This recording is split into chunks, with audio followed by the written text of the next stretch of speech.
In this video, we're going to be going over our last section in this class. So we have chapter 13.3, which is tangent lines and derivatives.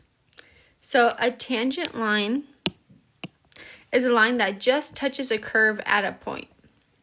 So we can actually find the equation of a tangent line once we know the slope, because we would have our point and our slope, so we could do point-slope form. However, we would need 2 points in order to find the slope. So we could actually compute an approximation to M by choosing a nearby point. So let's go ahead and look at this in this example first and then talk about our nearby point. So in this graph, I have my parabola y equals x squared. And then our tangent, the tangent line touches the point P of, and we're going to choose 1, 1 there. So we have 1 point, we have our tangent line, that's the red one, T. So in order to compute an approximation to M, we can choose a nearby point. So we have Q, X, X squared is our point. So we just have some X value and some that gives us our Y value of X squared. So that's that point. And so we could compute the slope of MPQ. So if we drew a line from P to Q, it's kind of like that blue line there. It's overlapping the black, so it's hard to see, but the blue line starts here, it goes through P and Q. So we could find that slope, and that would be the slope MPQ of the secant line PQ. So the blue line is the secant line, the red one's the tangent line. And a secant line is a line that intersects a curve at a minimum of 2 points. So basically by approximating what the secant line slope is, or by finding the slope of the secant line, we could approximate what the slope of the tangent line would be. So we actually say that the slope of the tangent line is the limit of the slopes of the secant lines, because we could just choose any point x squared basically, and we'd be going and getting them really close to our point P of 1, 1. So that is known as like the limiting behavior, because we're approximating and we're getting closer and closer to our x equals a, or our x equals 1 in this case. And so we could just take the limit of a bunch of slopes at the secant lines, and then we would approximate what the slope is at the tangent line.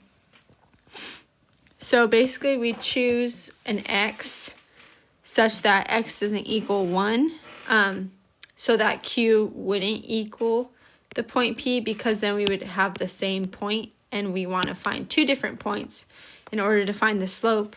So our M of P of Q is, if we're taking these 2 points, our x squared is our y coordinate. So we have the slope is y2 minus y1 over x2 minus x1.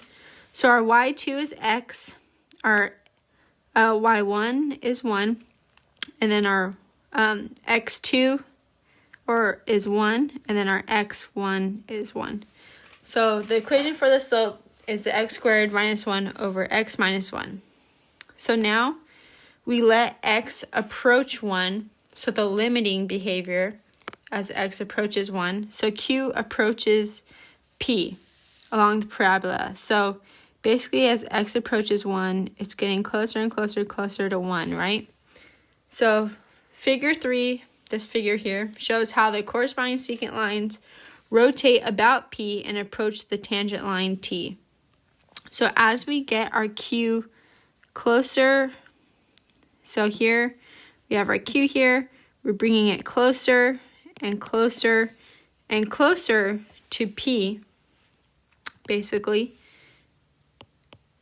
And so this is like on the other side. So if we had our Q, I should have drew the arrows over here.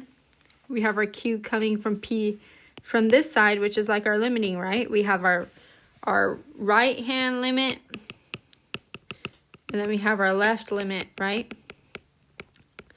So we have Q approaching P from the right, and then Q approaching P from the left. And those are the blues are the corresponding secant lines that are rotating. So then we have that the slope of the tangent line, so we have the m of tangent, equals the limit as q approaches p. And our equation is the equation of the slope of p of q. So we'd have the limit as x approaches 1 of x squared minus 1 over x minus 1. So then our limit, we could break this up and do a difference of two squares. So I have x minus 1 and x plus 1 over x minus 1.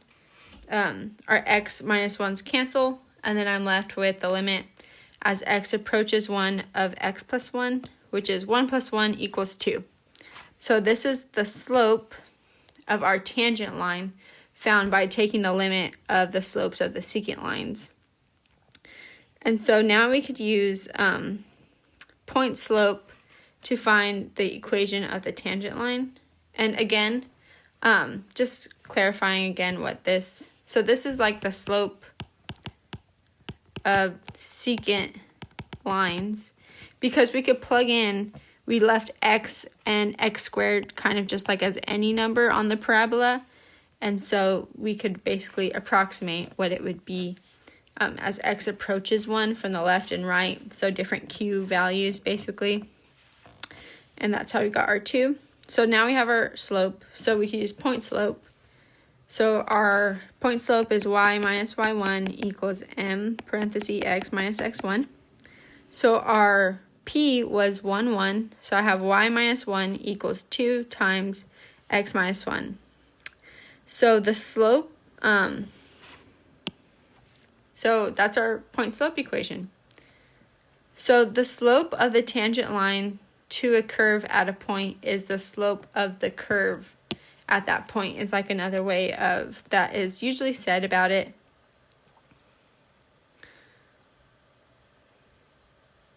So basically, if the slope of the tangent line here is 2, that's saying that the slope of the curve at this point is 2 in the parabola. Okay. So if we have a general curve, just say it was some c, with the equation y equals f of x, and we wanted to find the tangent line to c at the point p a f of a, so that's like our 1, 1 in the previous example. Then we would consider a nearby point, q of x, and then whatever our f of x is. So our x value, and then basically our y value, where x does not equal a, because then it would be the same point. And then we compute the slope of the secant line, p of q. So we would have m of p of q equals f of x minus f of a over x minus a. And then basically you let q approach p along the curve. So x would be approaching a. And then if the slope of the secant lines approach the number m, then we define the tangent t to be the line through p with slope m. So basically all this is to say that the tangent line is the limiting position of the secant line PQ as Q approaches P. So in this image, we could see this is our P. So this is technically our A. And then we have Q of just x of f of x, just some point. And our f of x minus f of a is the difference in the y value. And then the x minus a is the difference in the x values. So that's how we find the slope. And then we take the limit of them. So it's as Q here is approaching P. And then if you take the limit of that, eventually they're just going to limit to what the tangent line is. So as Q approaches P. Okay, so our definition of a tangent line is the tangent line to the curve y equals f of x at the point p of a of f of a is a line through p with slope m equals the limit as x approaches a of f of x minus f of a over x minus a. So this is tying together basically like our q. We're not stating the q, but this is like from our q, basically. Alright, so for this example, we're going to find the equation of the tangent line to the hyperbola y equals 3 over x at the point 3, 1. Okay, so we built up our background of why the definition of the tangent line works. So we're going to go ahead and use the definition of the tangent line. So I have m equals the limit as x approaches, and then it's at the point P of a at f of a. So this is like our a, and this is like our f of a, and then this is our f of x, right? So I could plug in at the limit of x as it approaches a, so our a is 3. So our limit as x approaches 3 of f of x minus f of 3 over x minus 3. So I could go ahead and plug in our f of x, which is 3 over x minus 1 over x minus 3. And I could go ahead and I basically just combine these. So I did 3 over x minus x over x is 3 minus x over x. And that's over x minus 3. And so I just moved the x down here. So I have 3 minus x over x times x minus 3. And then I can, I could just plug in my, at this point, I could like factor out a negative. So if I factor out a negative from the top, I get x plus 3 over x minus 3. And then from here, in order to get negative 1 over x, oh, that should be a minus 3. So now these cancel, and I get a negative 1 over x. And then I plug in 3, and I get negative 1/3. And so this is my slope of the tangent line. So I have m equals negative 1/3, and then at the point 3, 1, so I use my point slope. So I have y minus 1 equals negative 1/3 x minus 3. And we can see this from the picture here. So I have y equals 3x, and then my slope, and then the point 3, 1, and my tangent line. So basically the equation of the tangent line, the slope of that is going to be the slope of the equation at that point as well. Okay, so there's also another expression for the slope of a tangent line that's sometimes easier to use. So if we go ahead and let h equal x minus a, so here we're going to let h equals x minus a from our previous equation. Then we would have x equals a plus h in our f of x. So the slope of the secant line PQ is m of PQ f of a plus h, and then minus f of a. And that's because normally we would have f of x up here, but then if we solve for x from our h, we would get x equals a plus h. And so this is the case when h is greater than or equal to, or greater than 0, and q is to the right of p. But then if it happened that h was less than 0, q would be to the left of p. So this is the picture of it. So we have our tangent line t, and then we have our secant line, which is the blue one. And so we have that q of a plus h of f of a plus h. That's our q. And then we still have our y, which is like our rise over our run kind of thing. So we have like our x, our y2 minus y1 over x2 minus x1 thing going on here.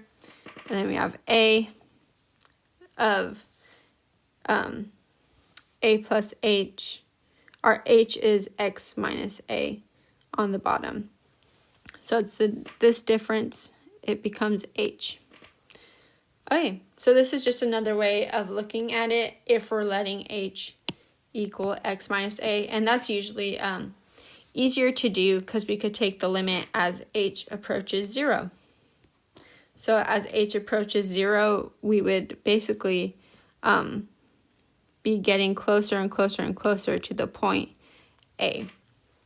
Because if we're getting closer and closer and closer, basically as x approaches A, h approaches 0 because h equals x minus A. So if h was getting to 0, we'd have 0 minus x, or 0 equals x minus A, so then our x would become x equals A. So it's that like limiting behavior again.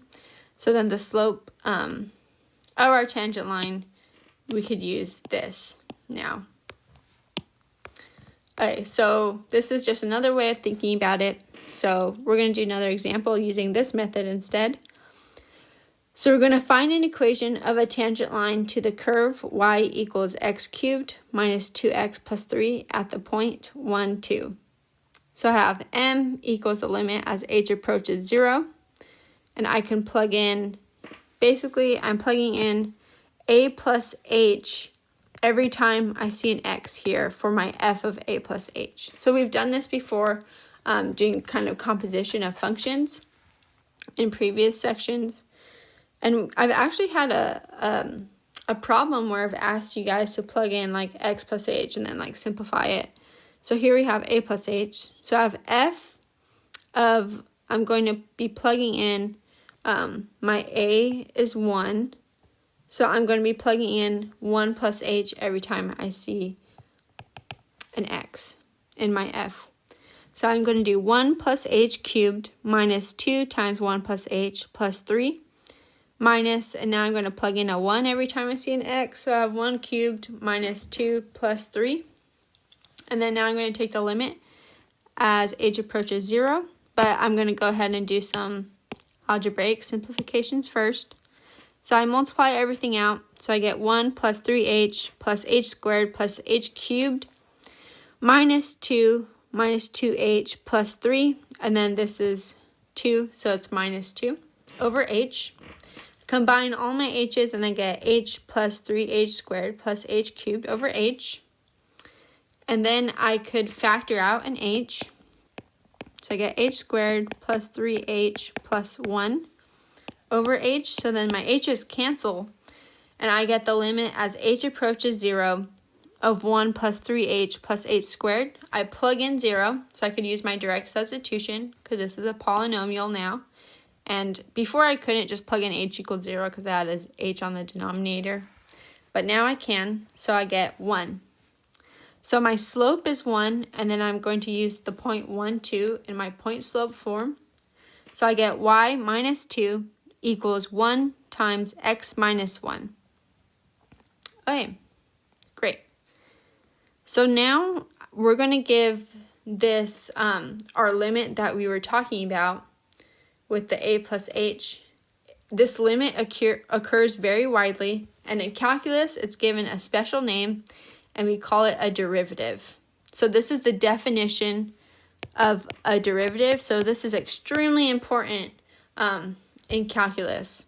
So the derivative of a function f at a number a, denoted by f of a, f prime of a, is f prime of a equals the limit as h approaches 0 of f of a plus h minus f of a over h if the limit exists.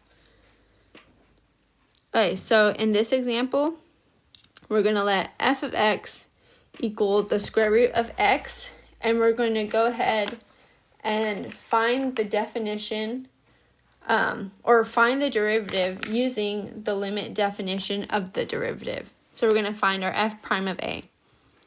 So we go ahead and use our equation. So we have the limit as h approaches 0 of f of a plus h minus f of a over h.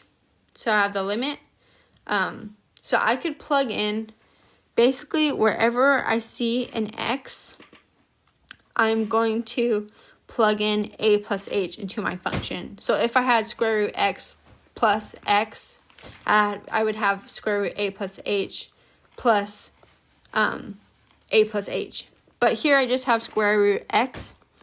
Okay, so I have the limit as h approaches 0 of square root a plus h minus square root a over h. And then I can basically, since I have the square roots, and if I plug in h equals 0, I get 0 in the denominator. So I'm going to go ahead and rationalize the numerator. So I'm going to multiply by square root a plus h plus square root a over square root a plus h plus square root a. So in doing this, when I distribute, I get square root a plus h squared. So that cancels that. I get plus square root a times square root h, but that cancels with my minus square root a plus h. And I do, this is minus square root a squared. And so square root a squared is just a, and then I have the minus here. So I get a plus h minus a over h times square root a plus h plus square root a. And I get the limit as h approaches 0. My a's cancel, and so I get h over h times square root a plus h plus square root a. My h's also cancel, so I get the limit as h approaches 0 of 1 over square root a plus h plus square root a. And then that equals 1 over square root a plus square root a. And I could, and I'm plugging in h equals 0 now. So when I get that, I could combine these two, and I get 1 over 2 square root a. So this is my derivative using the limit definition of the derivative. So I could use this basically now for any value of a. So say I wanted to find f prime of a, and so my the prime is the derivative, and so if I want to find this when a equals 1, I just plug in 1, so I get 1 over 2 square root 1, so that equals 1/2. Okay, so here's an application of the derivative. So I have instantaneous rate of change. So if f of x equals y, the instantaneous rate of change of y with respect to x at x equals a is the limit of the average rate of change as x approaches a. So my instantaneous rate of change is the limit as x approaches a of f of x minus f of a over x minus a. So that's f prime of a. So we now have two ways of interpreting the derivative. So we have f of a, f prime of a is the slope of the line tangent, and then f prime of a is the instantaneous rate of change of y with respect to x at x equals a. So our instantaneous velocity, that's a special case when x equals t, where t is the time, and s equals f of t is the displacement at time t of an object traveling in a straight line. Okay, so let's go ahead and do an example. So if an object is dropped from a height of 3,000 feet, its distance above the ground in feet after t seconds is given by h of t equals 3,000 minus 16t squared. So we want to find the object's instantaneous velocity after 4 seconds. So basically, this is the distance above the ground in feet after t seconds. So my instantaneous velocity, that's going to be my rate of change. And so I'm going to go ahead and use that limit definition of the derivative in this case. And so I have my h of 4, my h prime of 4, I'm doing based on this, is going to be the limit as t approaches 4. And then I have h of t minus h of 4 over t minus 4. So I know my h of t is 3,000 minus 16t squared. And I could go ahead and find my h of 4 by just plugging in 4. So I have 3,000 minus 16 times 4 squared. And then that's 2,744. And then I have that over t minus 4. So I can, basically I can simplify, and so I can take my 3,000 and subtract 2,744. And it's 256 minus 16t squared over t minus 4. And then I factor. So I could go ahead and factor out the 16. And then when I do that, I am left with 16. So it would be, by factoring out the 16, I have negative t squared plus 16. And then and then I could factor out a negative 2. And then by factoring out a negative 16, I get t squared minus 16, which is a difference of 2 squares. So this is supposed to be negative 16. And then I could do t minus 4, and then, whoops, I did the t here, the negative. So it would be t minus 4, t plus 4, negative 16. And if I just distribute the negative back in, it's just going to give me 16 negative t plus 4, and then t plus 4. So that's how I have that there. And basically I could just leave it as a negative 16 on the outside. So I could cancel my t minus 4s. Basically, so if I factor out the negative again, it's negative 16, 4 plus t. So I could have I'm just going to write it like this instead. So I could do negative 16, t minus 4, t plus 4. Okay, and then my t minus 4's cancel. Then I'm left with negative 16, 4 plus t. And now I could plug in my 4. So I get negative 16 times 4 plus 4 equals negative 128 feet per second. So that's the object's instantaneous velocity after 4 seconds. Okay, so that's it for this section. And I will see you later.